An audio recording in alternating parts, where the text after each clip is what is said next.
Hello everyone, teaching subject channel पे आपका एक बार फिर से स्वागत है। मेरा नाम है स्नेहा और हम आज आपकी हिस्ट्री की सीरीज़ का अगला पार्ट करने जा रहे हैं। तो जो फर्स्ट पार्ट था उसमें हम लोग फ्रेंच रिवॉल्यूशन पढ़ चुके हैं। उसके अगले पार्ट में हमने उससे संबंधित क्वेश्चंस जो थे वो किए थे। अब उसके बाद हमने थर्ड पार्ट में इंटरनेशनल ऑर्गेनाइजेशंस वाला चैप्टर किया था और अब हम इसके फोर्थ पार्ट में वही इंटरनेशनल ऑर्गेनाइजेशन से रिलेटेड बचा हुआ चैप्टर जो था उसको रीड करेंगे और बाकी उससे रिलेटेड क्वेश्चंस करेंगे। तो चलिए अब हम आगे पढ़ते हैं। तो अब तक हम लोग देख चुके थे कि इंटरनेशनल ऑर्गेनाइजेशन कैसे काम करती है, उस टाइम पे किस तरीके की स्थितियाँ थी। लेकिन अब हम देखेंगे कि वो क्यों हमारे लिए इतनी ज़रूरी होने के बाद हमें उसकी इतनी ज़्यादा आवश्यकता है कि उसमें कई ऐसी कमियां हैं जिसको बदलने की भी आवश्यकता पड़ रही है। अब देखो, उस टाइम की सिचुएशन जो मैंने आपको बताई थी वही चीज़ यहाँ पे बताई हुई है कि उस टाइम पे सोवियत संघ जो था वो बिखर चुका था। अमेरिका जो था वो सबसे ज़्यादा ताकतवर है, अब बन चुका था। अब क्या है ना कि उस टाइम पे दो कॉम्पिटिटिव स्टेट्स या देश बोल सकते हैं जो चल रहे थे। पहला जो था वो यूएसएसआर सोवियत संघ था और दूसरा अमेरिका था। अब उन दोनों में से अगर एक भी पीछे हटता है तो सेकंड वाला ऑलरेडी फिर ताकतवर बन जाएगा, जो कि कौन बन गया था? अमेरिका। अब चीन जो था वो भी उभर के आने लग गया था धीरे धीरे, क्योंकि सभी कंपटीशन में आगे बढ़े थे तो चीन भी धीरे धीरे अपना डेवलपमेंट कर रहा था और वो आगे आ रहा था। एशिया जो था वो उसकी इकोनॉमिक कंडीशन जो थी वो भी धीरे धीरे ठीक हो रही थी। तो इस तरीके के सुधार जो थे वो आ रहे थे। अब इन सुधारों की वजह से क्या हुआ कि जितने भी सदस्य देश थे ना यूएनओ के, उन्होंने जो यूएनओ का स्ट्रक्चर है, जो कि उसकी सिक्योरिटी काउंसिल का, सुरक्षा परिषद का स्ट्रक्चर है, उसमें सुधार लाने की कोशिश की। तो इसीलिए 1992 में संयुक्त राष्ट्र संघ की आम सभा में एक प्रस्ताव स्वीकृत हुआ। मतलब 1992 में यूएनओ में एक मतलब प्रपोज़ल लेके आए कि हमें इसको ठीक करना है, इसके स्ट्रक्चर को। उसके स्ट्रक्चर में क्या सुधार करने हैं? तो उसमें ये था कि जो उसकी सिक्योरिटी काउंसिल है ना, उसमें मैंने आपको बताया था कि स्थायी सदस्य जो हैं उन्हीं को सिर्फ वीटो पावर दिया हुआ है, मतलब जो परमानेंट मेंबर है उन्हीं को वीटो पावर मिला हुआ है। तो इसमें ये है कि उस वीटो पावर की वजह से इनइक्वालिटी जो है वो ज़्यादा बढ़ रही है। और दूसरी चीज़ ये कि वीटो पावर जो है वो मेनली वेस्टर्न कंट्रीज़ को ज़्यादा मिली हुई है, जबकि यहाँ पे जो एशियन कंट्रीज़ है उनको इतना ज़्यादा महत्व नहीं दिया गया। तो इसीलिए इसमें सुधार की आवश्यकता महसूस हुई। क्योंकि सुरक्षा परिषद में ये डिबेट चल रही थी कि कौन से स्थायी और अस्थायी सदस्य होने चाहिए, कौन से अस्थायी सदस्य को हम स्थायी सदस्य बना सकते हैं, मतलब परमानेंट और नॉन परमानेंट मेंबर कैसे चुने जाने चाहिए और कौन होने चाहिए। तो इसलिए उन्होंने कुछ क्राइटेरिया डिसाइड किए, कुछ मानदंड डिसाइड किए कि इस आधार पर हम लोग ये डिसाइड करेंगे कि कौन अस्थायी सदस्य परमानेंट मेंबर बन सकता है, या कोई भी अगर एक नया सदस्य आता है तो फिर उसको हम कैसे जज करेंगे। तो सबसे पहले तो इन्होंने बोला कि एक बड़ी आर्थिक ताकत होनी चाहिए, मतलब उस एक बड़ी इकोनॉमी होनी चाहिए उस कंट्री की जो भी उसका सदस्य बनना चाह रहा है। फिर है एक बड़ी सैन्य ताकत होनी चाहिए, मतलब बहुत ज़्यादा उसका मिलिट्री पावर जो है वो अच्छा खासा होना चाहिए। संयुक्त राष्ट्र संघ के बजट में ऐसे देश का योगदान ज़्यादा हो। मतलब क्या है ना कि अगर वो बड़ी इकोनॉमी होगी तो यूनाइटेड नेशन में एक ये है कि आप ना हर कंट्री कुछ ना कुछ उसके बजट में इन्वेस्ट करता है, कि मतलब हम उनको हेल्प करते हैं और वही जब ज़रूरत पड़ती है तो उसी बजट का यूज़ यूनाइटेड नेशन ऑर्गेनाइजेशन जो है वो काम पड़ने पर करती है। तो इसीलिए अगर वो जितनी ज़्यादा बड़ी इकोनॉमी होगी वो उतना ज़्यादा हेल्प करेगी और उतना ज़्यादा यूएनओ को फ़ायदा होगा। तो वो तो वही चाहेंगे ना कि वही मेंबर उसके सदस्य बने जो कि ज़्यादा हेल्प कर रहे हैं। तो बस ये 3 क्राइटेरिया हैं। उसके अलावा है कि आबादी जो है उस देश की बड़ी होनी चाहिए, क्योंकि ये कहते हैं कि जैसे बड़ी आबादी है तो वो लोग जो हैं ज़्यादा कार्यशील होंगे, मतलब कार्यशील जनसंख्या वहाँ पे ज़्यादा होगी। कार्यशील जनसंख्या मतलब वो लोग जो कि यंग है, जो कि काम करने मतलब काम करने में शामिल है, वो वाली जनसंख्या को हम कार्यशील जनसंख्या कहते हैं। जो कि मेनली आप शायद वो 18 से 60 या फिर 50 तक होती है, मतलब वो वाली जनसंख्या जो कि काम कर रही है, जो रोज़गार में है, जो जिसमें बहुत ज़्यादा वृद्ध लोग नहीं आते और बहुत ज़्यादा बाल्यावस्था वाले, मतलब बहुत ज़्यादा यंग लोग नहीं आते। तो वो वाली जनसंख्या ज़्यादा होगी अगर आबादी भी ज़्यादा है। तो ऐसे देश में लोकतंत्र और मानवाधिकार, मतलब डेमोक्रेसी और ह्यूमन राइट्स होना जो है वो ज़रूरी है और उनका सम्मान, रिस्पेक्ट होनी बहुत ज़्यादा ज़रूरी है। भूगोल अर्थव्यवस्था और संस्कृति के लिहाज से विश्व की विविधता की नुमाइंदगी करता हो। मतलब वो जोग्राफिकल, इकोनॉमिकल और कल्चरल पर्सपेक्टिव से जो वर्ल्ड है उसकी जो कल्चरल या जो भी डाइवर्सिटी है ना उसका उस रिस्पेक्ट करता हो और उसको रिप्रेजेंट करता हो। तो ये जो है होना बहुत ज़रूरी है किसी भी अगर नई इकोनॉमी को यूनाइटेड नेशन ऑर्गेनाइजेशन का सदस्य बनना है नई कंट्री को। तो यहाँ पे फिर उसके बाद इस बॉक्स में देखो, इस बुक में ना इंटरनेशनल ऑर्गेनाइजेशन में या बाकी किसी भी चैप्टर में जो बॉक्स में दिया है वो बहुत ज़्यादा इंपॉर्टेंट है, तो उसको ज़रूर आप लोग देख लिया करो। इसमें विश्व बैंक के बारे में बताया गया है, वर्ल्ड बैंक के बारे में, कि ये 1944 में इसकी स्थापना हुई थी और ये काम करता है मेनली विकासशील देशों के लिए, यानी डेवलपिंग कंट्रीज़ के लिए काम करता है, जो कि उनके एजुकेशन में, एग्रीकल्चर में और ये रूरल डेवलपमेंट में और यहाँ पे पर्यावरण सुरक्षा आ गया, तो एनवायरनमेंट के लिए ये सब में इनकी हेल्प करते हैं। और कई बार फाइनेंशियल अगर हेल्प चाहिए होती है तो वो करता है मेनली, क्योंकि वर्ल्ड बैंक है तो बैंक की तरह ही काम करेगा। तो फाइनेंशियल हेल्प में ये डेवलपिंग कंट्रीज़ के लिए काम करते हैं, क्योंकि डेवलपिंग कंट्रीज़ के पास पैसा नहीं है, इसलिए तो वो डेवलपिंग है ना, नहीं तो डेवलप्ड बन जाती। तो ये उसके लिए हेल्प करता है। तो इसकी स्थापना कब हुई और ये मेनली क्या काम करता है, आपको ये याद रखना है। अब आते हैं सबसे ज़्यादा इम्पॉर्टेंट चीज़ पे। कई बार इससे क्वेश्चन जो है आपके पूछ लेता है कि कौन सी ऐसी कंट्री है जो सबसे ज़्यादा यूनाइटेड नेशन ऑर्गेनाइजेशन के जो ईयरली बजट होता है उसमें ज़्यादा योगदान करती है। तो सबसे ज़्यादा करती है यूएसए करता है, 22.0% है इसका योगदान। इसमें ये नहीं आएगा कि आंकड़े बताओ, जो भी हैं डाटा नहीं बताना है आपको ये याद रखना है कि सबसे ज़्यादा फर्स्ट नंबर पे कौन है, यूएसए, सेकंड नंबर पे चाइना और थर्ड नंबर पे फ़िलहाल जापान चल रहा है। हो सकता है ये बदल भी जाएँ, ये बदलते भी रहते हैं बट इतने ज़्यादा भी नहीं बदलते, काफ़ी टाइम से यूएसए ही फर्स्ट पे आ रहा है। तो इससे रिलेटेड क्वेश्चन आ जाते हैं। और इंडिया का अब देख लेना कि कौन से नंबर पर, क्योंकि इंडिया भी इंपॉर्टेंट हो जाता है। तो 21 नंबर पर है और ये 0.8% योगदान देता है। तो जितनी बड़ी इकोनॉमी जिस कंट्री की होगी वो उतना ज़्यादा योगदान देता है। अब जैसा कि मैंने आपको बताया कि सिक्योरिटी काउंसिल में 5 परमानेंट मेंबर हैं, तो इस वजह से बाकी के जो मेंबर्स हैं उन्हें लगता है कि उनके साथ सही नहीं हो रहा है, क्योंकि सारे विशेषाधिकार उस 5 परमानेंट मेंबर को मिल जाते हैं, क्योंकि उनके पास वीटो का अधिकार होता है। अब मैं आपको ये चीज़ अच्छे से समझाती हूँ कि परमानेंट और नॉन परमानेंट मेंबर में क्या डिफरेंस है। परमानेंट मेंबर जो होते हैं वो नाम से ही पता चल रहा है वो स्थायी रहेंगे, जब तक यूनाइटेड नेशन ऑर्गेनाइजेशन की सिक्योरिटी काउंसिल है वो तब तक रहेंगे और उन्हें एक वीटो पावर मिली हुई होती है। Veto power in the sense कि कोई भी अगर फैसला लिया जाता है ना तो उस फैसले पे वो लोग अपनी राय जो है उसको रोक सकते हैं, और अगर वो रोक लेंगे तो कोई एक मेंबर भी अगर उसे रोकता है ना तो वो चीज़ अप्रूव नहीं हो पाएगी। जैसे इसका एग्जाम्पल मैं देती हूँ कि इंडिया आपको पता ही है कि बहुत टाइम से ये ट्राई कर रहा है कि वो भी सिक्योरिटी काउंसिल का परमानेंट मेंबर बन जाए, बट क्योंकि कई ऐसे देश हैं या पांचों में से कोई एक देश भी जो है उस फैसले से अगर अग्री नहीं करता है तो फिर इंडिया परमानेंट मेंबर नहीं बन पाएगा। और उन पांचों में से आप जानते ही हो कि चाइना भी उसमें शामिल है। तो चाइना जो है वो और इंडिया जो है अभी फ़िलहाल आपको पता ही है कि इनमें मनमुटाव चल रहा है। तो इस वजह से चाइना क्यों चाहेगा कि इंडिया जो है वो परमानेंट मेंबर में शामिल हो जाए। तो इसलिए ये है कि अगर कोई एक मेंबर भी उस फैसले के खिलाफ जाता है तो फिर वीटो पावर की वजह से वो फैसला मतलब अप्रूव नहीं हो सकता।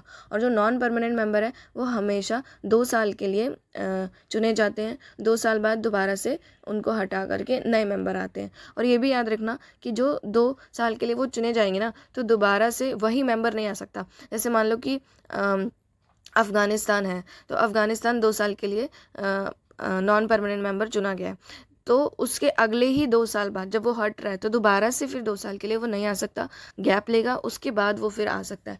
ये वाला क्राइटेरिया इसलिए रखा गया ताकि वर्ल्ड में जितनी भी कंट्रीज़ हैं ना उनको धीरे धीरे सबको एक बार मौका मिल सके कि वो non permanent member security council के बन सके। तो इसलिए ये चीज़ क्यों हुई। तो ऐसा नहीं है कि इसमें सारी ही चीज़ें ऐसी हैं जिसका विरोध किया जा सके, लेकिन हाँ इसमें कुछ ऐसी चीज़ें हैं जिनका विरोध कंट्रीज़ जो हैं वो कर रही हैं, जिसमें से एक परमानेंट मेंबर जो 5 हैं उनको मिले हुए वीटो पावर का यूज़ जिस तरीके से होता है उसके लिए भी हो रहा है। क्योंकि सब लोग कह रहे हैं कि अगर पावर देनी है तो सबको दो, और एक वोट का इक्वल मतलब 1 वोट और इक्वल उसकी वैल्यू होनी चाहिए। ठीक है। ऐसा नहीं कि 5 जो है मेंबर हैं उन्हें ही सिर्फ वीटो पावर है और वही किसी फैसले को जारी या रोक सकते हैं, ऐसा नहीं होना चाहिए। क्यों? क्योंकि इससे जो डेमोक्रेसी है वो जिन कंट्रीज़ में डेमोक्रेसी है या इक्वालिटी के रूल पे वो लोग चलते हैं, तो उनके जो मतलब रूल्स है ना उसका हनन हो रहा है। क्योंकि वो लोग कंट्री तो नहीं चाहेगी ना, क्योंकि डेमोक्रेसी में क्या पता होता है आपको पता ही है, 1 वोट, और उस एक वोट का उतनी वैल्यू होती है जितना आप वोट देते हो, मतलब एक वोट का एक ही वैल्यू। लेकिन यहाँ पे सिर्फ परमानेंट मेंबर्स को वीटो का अधिकार है। तो इसलिए जो डेमोक्रेटिक कंट्रीज़ हैं उनके रूल्स का या उनकी जो मान्यताएं हैं उनका हनन होता है। तो इसलिए उस चीज़ का वो लोग कई बार विरोध करते हैं। और ये लोग ये भी समझते हैं कि ये इनइक्वालिटी है, सबको अधिकार नहीं मिल रहा है। क्योंकि कई बार क्या है कि लैटिन अमेरिका हो गया, अफ्रीका हो गया, एशियन कंट्री, कैरेबियन कंट्री, तो इस क्षेत्र के लोगों को सीट्स जो है वो मिलनी चाहिए, ताकि सबका equal representation United Nation Organisation की सिक्योरिटी काउंसिल में हो सके, जो कि फ़िलहाल नहीं है। इसीलिए इन सुधारों की ज़रूरत है। बट हाँ, यहाँ पे ये चीज़ आप याद रखना कि 2-2 साल पे वो लोग हटते हैं नॉन परमानेंट मेंबर, और परमानेंट मेंबर फ़िलहाल हमारे पास कितने हैं, 5, और नॉन परमानेंट मेंबर हैं वो कितने हैं, 10। तो ये चीज़ आपको याद रखनी है, क्योंकि इससे रिलेटेड क्वेश्चन आ जाता है। अब यहाँ पे देखो वीटो पावर का किस कंट्री ने कितनी बार या सबसे ज़्यादा बार किसने यूज़ किया उसको बताया हुआ है। अमेरिका ने सबसे ज़्यादा बार, नहीं सॉरी, अमेरिका ने नहीं, यूएसएसआर ने, सोवियत संघ या फिर रशिया बोल सकते हैं, उसने सबसे ज़्यादा बार किया है। फिर अमेरिका ने, उसके बाद यूके, और एंड में फ्रांस, और चाइना ने तो काफ़ी कम बार किया है। ठीक है, तो ये एक पिक्चर के थ्रू आपको बताया हुआ है कि किसने कितनी बार यूज़ किया है। अब यहाँ पे बताया हुआ है कि जब हम यूनाइटेड नेशन की इम्पोर्टेंस को पढ़ते हैं तो हम कुछ ऐसे कदम भी लेना चाहेंगे जिससे उसमें सुधार हो सके। तो उसमें सुधार कैसे किया जा सकता है, तो इसके शांति संस्थापक आयोग का गठन करके कि मतलब एक पीस स्थापना का कोई कमीशन हम गठित कर दे, तो वो जो है वो शांति की स्थापना के लिए योगदान बहुत ज़्यादा दे सकता है। अगर जो नागरिकों के ऊपर अत्याचार हो रहे हैं उनको कम करने के लिए हम कुछ कर सके तो उसमें फ़ायदा हो सकता है। अगर हम ह्यूमन राइट्स से रिलेटेड किसी परिषद की स्थापना करें तो भी हम काफ़ी अच्छा कर सकते हैं।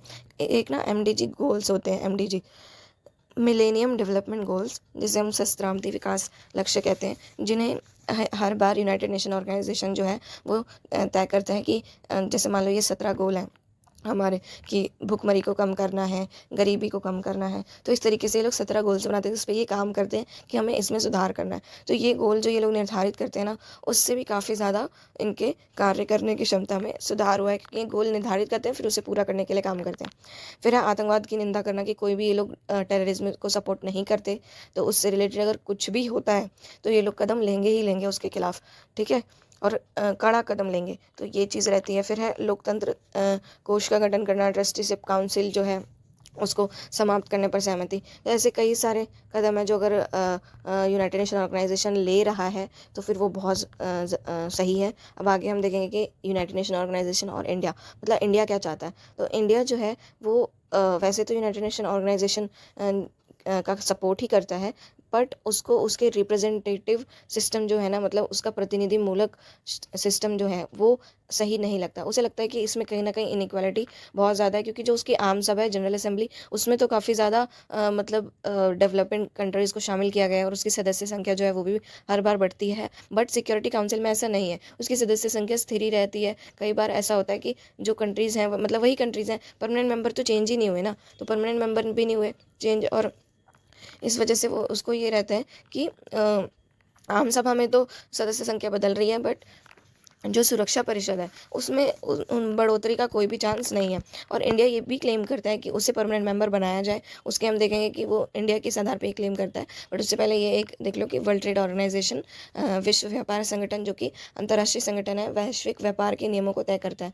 ठीक है, तो ये इसका काम देख लेना कि वो क्या करता है। अब आगे देखते हैं कि इंडिया किन आधारों पर ये क्लेम करता है कि वो यूनाइटेड नेशन ऑर्गेनाइजेशन का की सिक्योरिटी काउंसिल का परमानेंट मेंबर बन सकता है। तो मैंने आपको बताया था कि किसी भी कंट्री को, नॉट इंडिया बट ओवरऑल किसी भी कंट्री को अगर उसका सदस्य या फिर स्थायी सदस्य बनना है तो उसके लिए क्या क्या क्राइटेरिया होना चाहिए, उसी से रिलेटेड इंडिया बताते हैं कि वो सबसे बड़ी आबादी वाला दूसरा देश है। चाइना के बाद इंडिया जो है उसकी आबादी सबसे ज़्यादा है, तो आप जानते ही हैं। फिर भारत विश्व का सबसे बड़ा लोकतंत्र है। डेमोक्रेसी जो सफल हो रही है वो इंडिया में ही है, जो डेमोक्रेसी बहुत अच्छी तरह से काम कर रही है और सफल हो रही है। तो इंडिया डेमोक्रेटिक किसी कंट्री का बहुत अच्छा रिप्रेजेंटेटिव हो सकता है। फिर संयुक्त राष्ट्र संघ की शांति बहाल करने के प्रयासों में भी भारत लंबे प्रकार से काम कर रहे हैं। मतलब किसी भी पीस रिजोल्यूशन में, पीस स्थापना में इंडिया का बहुत ज़्यादा योगदान रहता ही है। फिर तेज़ी से अंतर्राष्ट्रीय फलक पर आर्थिक शक्ति बनकर उभर रहा है। इंडिया डेवलपिंग कंट्री है, बट वो बाकी डेवलपिंग कंट्री से काफ़ी अच्छी सिचुएशन में, और वो धीरे धीरे इस तरीके से काम कर रहा है कि वो डेवलप्ड कंट्री भी बन जाएगा। तो इसी वजह से वो यही आधार है जिससे वो चाहता है कि उसे भी एटलीस्ट यूनाइटेड नेशन ऑर्गेनाइजेशन की सिक्योरिटी काउंसिल में परमानेंट मेंबर की स्थिति। यहाँ पे इस बॉक्स में अंतर्राष्ट्रीय आणविक ऊर्जा एजेंसी के बारे में बताया है, इंटरनेशनल एटॉमिक एनर्जी एजेंसी, जिसकी स्थापना 1957 में हुई थी। और ये संगठन परमाणविक ऊर्जा के शांतिपूर्वक उपयोग को बढ़ावा देने के लिए काम करता है। मतलब अगर आप आणविक ऊर्जा का प्रयोग कर भी रहे हैं तो वो भी आप पीस स्थापना के लिए करेंगे, शांति की स्थापना के लिए करेंगे, किसी से बदला लेने के लिए या युद्ध के लिए नहीं कर सकते। तो ये एजेंसी इसके लिए काम करती है। फिर आगे हम देखते हैं कि इंडिया जो है ना, वो यूनाइटेड नेशन ऑर्गेनाइजेशन में वीटो पावर वाली कंट्री यानी परमानेंट मेंबर बनना चाहता है, ये तो आपको पता ही है। लेकिन ऐसी कई सारी कंट्रीज़ है जो इसका विरोध कर रही है, जिसमें पाकिस्तान जो है वो तो है ही, क्योंकि वो हमारा पड़ोसी देश है, लेकिन हमारे उसके साथ संबंध अच्छे नहीं हैं, इस वजह से वो इस चीज़ के लिए विरोध करता ही है। बट बाकी कंट्रीज़ भी हैं जो विरोध कर रही हैं उसके परमानेंट मेंबर बनने के लिए, क्योंकि उनका मानना है कि अगर इंडिया परमानेंट मेंबर बनेगा तो क्योंकि वो एक डेवलपिंग कंट्री है, तो इसलिए बाकी जो डेवलपिंग कंट्रीज़ है वो भी ये बोलेंगे कि हमें भी बनना है, जैसे कि ब्राज़ील हो गया, जर्मनी, जापान और ये साउथ अफ्रीका। तो ये सारी कंट्रीज़ भी बोलेंगी कि हमें बनना है, जबकि इन कंट्रीज़ को काफ़ी जो परमानेंट कंट्रीज़ जो हैं 5, उनमें शामिल देश कई ऐसे हैं जो कि इन कंट्रीज़ को शामिल करने का विरोध करते हैं। तो इस वजह से अगर इनका विरोध करें तो इंडिया का भी करेंगे, क्योंकि इंडिया की वजह से फिर इनको भी शामिल करना पड़ेगा। तो इसलिए इंडिया जो है वो नहीं बन पा रहा है, उसको परमानेंट मेंबर की स्थिति नहीं दी जा रही है।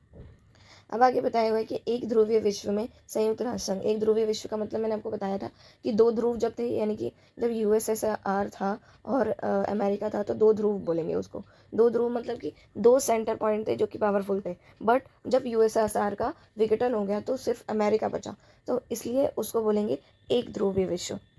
यूनाइटेड नेशन ऑर्गेनाइजेशन की जो मतलब भूमिका है वो संतुलनकारी होनी चाहिए। मतलब जब एक ध्रुवीय विश्व है तो यानी कि अमेरिका जो है वो सबसे ज़्यादा पावरफुल है, बट उसमें शक्तियों को संतुलन करने में यूनाइटेड नेशन ऑर्गेनाइजेशन बहुत ज़्यादा कारगर तरीके से काम कर सकता है। और इसकी ज़रूरत क्यों है, क्योंकि आपको पता ही है कि अमेरिका जो है वो यूनाइटेड नेशन ऑर्गेनाइजेशन के बजट में काफ़ी ज़्यादा योगदान करता है। क्योंकि बजट में काफ़ी ज़्यादा योगदान करता है तो इसलिए वो कई बार अपनी मनमानी भी कर सकता है कई फैसलों में, और ये भी चाह सकता है कि उसके खिलाफ जो है वो कुछ ना बोला जाए, क्योंकि उसकी बातें जो हैं वो बहुत ज़्यादा इंपॉर्टेंट हो जाएंगी। वो जितना ज़्यादा जो कंट्री योगदान करेगी उतना ज़्यादा उसको सुना जाएगा ना।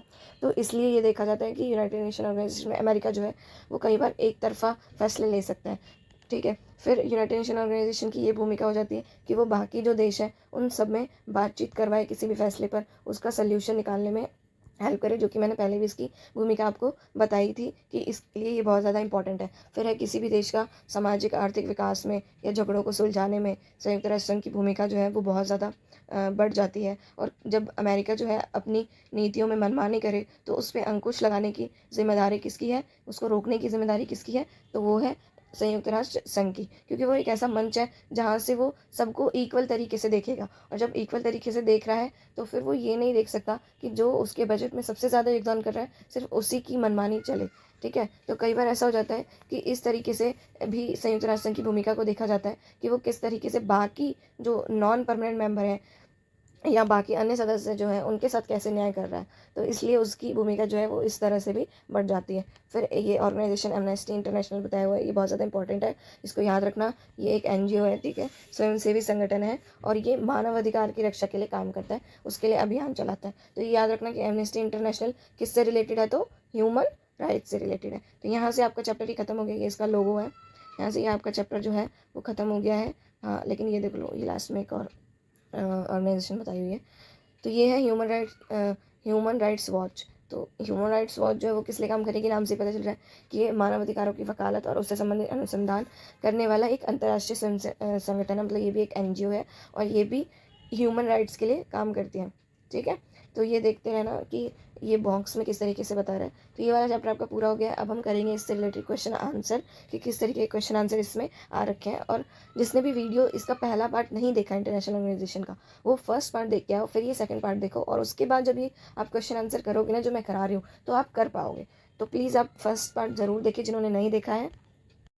अब यहाँ पे आपका चैप्टर हो गया है कंप्लीट। इससे रिलेटेड हम एमसीक्यूज़ कर लेते हैं जो कि आपको जानने बहुत ज़्यादा ज़रूरी हैं ताकि आप क्वेश्चंस जो है वो अच्छे से अटेम्प्ट कर पाओ। तो फर्स्ट क्वेश्चन जो है वो यहाँ पे हम देखते हैं, मार्क करेक्ट और wrong against each of the following statements below about the veto power. मतलब वीटो पावर के बारे में ये जो स्टेटमेंट्स दिए हैं उसमें से कौन सा करेक्ट है और कौन सा रॉन्ग है ये आपको बताना है। Only the permanent member of the Security Council possess the veto power. ठीक है, तो ये पूछ रहा है कि क्या सिर्फ जो सिक्योरिटी काउंसिल के परमानेंट यानी कि स्थायी सदस्य होते हैं उन्हीं के पास वीटो पावर होती है। तो ये मैंने आपको बताया था कि इसके 5 परमानेंट मेंबर होते हैं और उन्हीं को वीटो पावर जो है वो होती है। तो इसलिए ये वाला स्टेटमेंट जो है वो हो जाएगा करेक्ट। बी जो है उसमें दिया हुआ है, it is a kind of negative power की, क्या ये एक नेगेटिव पावर की तरह है? तो हाँ, इसका भी आंसर होगा करेक्ट, क्योंकि मैंने आपको बताया था कि ये एक निषेधात्मक अधिकार है। तो निषेधात्मक मतलब किसी चीज़ को ये रोक सकता है ना। वीटो पावर जो है वो कोई भी अगर किसी भी उस कन्वेंशन पे या किसी भी चीज़ पे अगर आप डिस्कस कर रहे हो तो उसको रोकने के लिए, प्रस्ताव को रोकने के लिए इसका इस्तेमाल किया जाता है, इसलिए इसे एक नेगेटिव पावर के रूप में हम देख सकते हैं। तो ये भी हो जाएगा आपका करेक्ट। थर्ड है, the secretary general uses this power to power when not satisfied with any decision. क्या ये सेक्रेटरी जनरल जो है वो ये पावर यूज़ करता है जब वो किसी when not satisfied with any decision? क्या सेक्रेटरी जनरल ये पावर यूज़ करता है जब वो किसी डिसीजन से सेटिस्फाई नहीं होता? तो इसका आंसर हो जाएगा रॉन्ग, क्योंकि मैंने आपको बताया था कि कौन इसको यूज़ करता है, तो परमानेंट मेंबर करते हैं, सेक्रेटरी जनरल नहीं करता। डी जो है इसमें ये है कि one veto can stall A security council resolution, की जो वीटो है वो सिक्योरिटी काउंसिल का कोई रेजोल्यूशन अगर पास हो रहा है तो उसको रोक सकता है। इस तरीके से ये हो जाएगा सही। तो आपका ए बी जो है वो करेक्ट है, सी जो है वो इनकरेक्ट है और डी जो है वो करेक्ट है। तो ये हो गया आपका। अब आंसर देख लेते हैं। हाँ, तो देखो, A B correct, C incorrect और डी भी करेक्ट है। अगला है, इसकी क्वेश्चन नंबरिंग जो है वो आगे पीछे हो रखी है क्योंकि कुछ क्वेश्चन रिपीटेड थे, तो इसलिए उन्हें मैंने इंक्लूड नहीं किया। तो अगला देखते हैं, the United nation agency concern with the safety and peaceful use of nuclear technology is.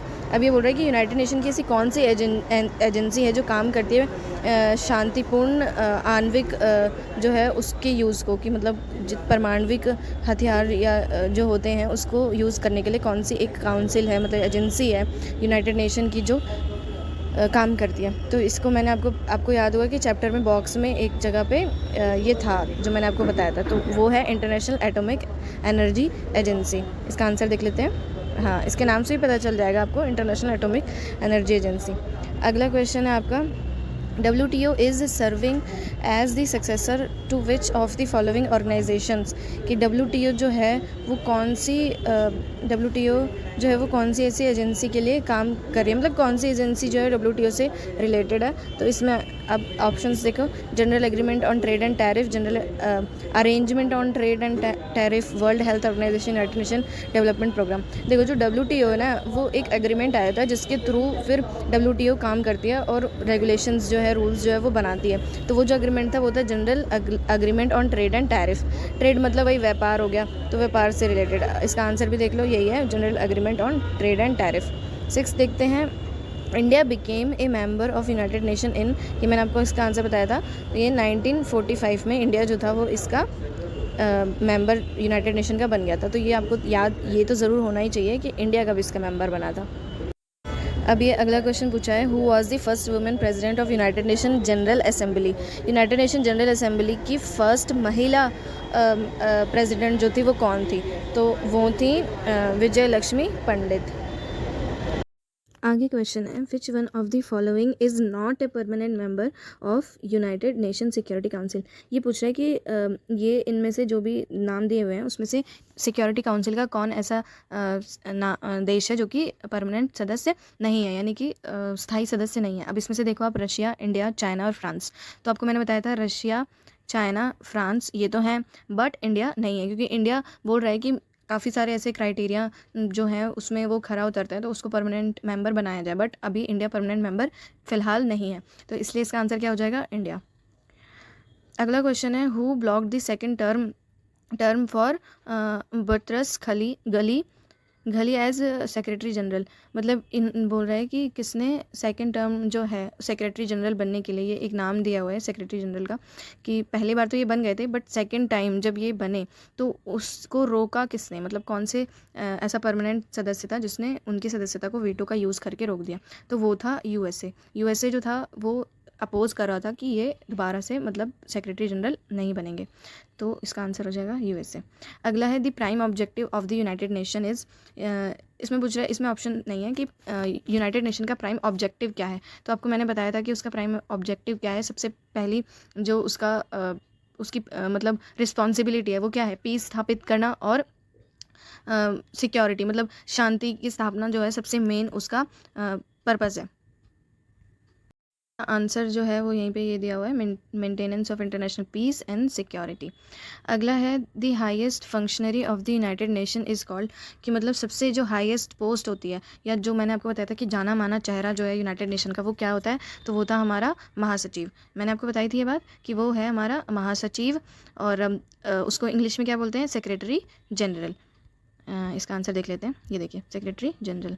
अगला है the United nation security council has permanent and non permanent members. इसमें नंबर पूछ रहा है कि यूनाइटेड नेशन सिक्योरिटी काउंसिल के कितने permanent member होते हैं और कितने नॉन परमानेंट मेंबर होते हैं। तो मैंने इसी वीडियो के थ्रू आपको बताया कि परमानेंट मेंबर तो कितने हैं 5, और नॉन परमानेंट मेंबर जो है वो कितने हैं 10। तो इसका आंसर यही हो जाएगा। चलिए आगे देखते हैं इसका आंसर क्या है। तो यही है, आंसर इज़ 5 and 10। अगला क्वेश्चन है dash is the present United nation security secretary general. तो ये पूछ रहा है कि अभी फ़िलहाल प्रेजेंट में सेक्रेटरी जनरल कौन है यूनाइटेड नेशन का। तो आपको पता ही है, मैंने बताया था एंटोनियो गुटेरेस जो हैं वो अभी फ़िलहाल सेक्रेटरी जनरल हमारे हैं। Which member of the United Nation is the single largest contributor in the United Nation. मैंने इसी वीडियो में आपको बताया था कि कंट्रीब्यूट कौन सा मेंबर कितना करता है। तो उसमें आपको बताया था कि सबसे ज़्यादा किसका कंट्रीब्यूशन है, तो वो है यूएसए, वो सबसे ज़्यादा कंट्रीब्यूट करता है। उसका परसेंट भी मैंने आपको बताया था, तो वो कितना था 22 के अराउंड था, 22% के अराउंड। आंसर इसका देख लेते हैं, USA. Name any 2 members who are having veto power. तो कोई भी ऐसे 2 मेंबर्स जो हैं उनका नाम बता दो जिनके पास वीटो पावर है। तो यूएसए ही बता दो, एक आप यूएसएसआर बता सकते हो, यानी कि रशिया हो गया अभी, तो रशिया बता सकते हो, या चाइना के पास भी है, या फ्रांस बता दो। तो इस तरीके से हो गया। तो आंसर क्या है, USA and England. Next question is which country is a serious contender for permanent members of the Security council. कि कौन सी ऐसी कंट्री है जो कंटेंडर है उसका परमानेंट मेंबर बनने के लिए यूनाइटेड नेशन की सिक्योरिटी काउंसिल का। तो मैंने आपको बताया था कि काफ़ी ऐसे क्राइटेरिया हैं जो कौन सी कंट्री पूरा करती है परमानेंट मेंबर बनने के लिए, तो वो है अपना इंडिया। तो इंडिया जो है वो उसके मैंने आपको पैरामीटर्स भी बताए थे कि काफ़ी सारी ऐसी चीज़ें हैं जिसमें वो खरा उतरता है, कि उसकी पॉपुलेशन ज़्यादा है और यहाँ की मतलब ये डेवलपिंग है काफ़ी ज़्यादा, तो उसको चांस देना चाहिए। तो इसलिए इंडिया हो जाएगा इसका answer. Which organisation sets rules for international trade. कौन सी ऐसी ऑर्गेनाइजेशन है जो कि इंटरनेशनल ट्रेड के लिए रूल सेट करती है। तो वो ऑर्गेनाइजेशन मैंने आपको बताई थी, कौन सी थी, WTO, World Trade Organisation. Which NGO campaigns for the protection of human rights all over the world. तो मैंने आपको बताया था कि NGO 2 बताए थे मैंने ह्यूमन राइट्स के चैप्टर के एंड में। तो एक तो मैंने एमनेस्टी इंटरनेशनल बताया था, और दूसरा बताया था human rights watch, protection watch ऐसे करके था। एक सेकेंड। तो इसने NGO पूछा है कि कौन कैंपेन करता है, तो इसका आंसर हो जाएगा एमनेस्टी इंटरनेशनल। अगला देखते हैं, what is the full form of NGO। तो NGO की फुल फॉर्म क्या होगी, नॉन गवर्नमेंटल ऑर्गेनाइजेशन।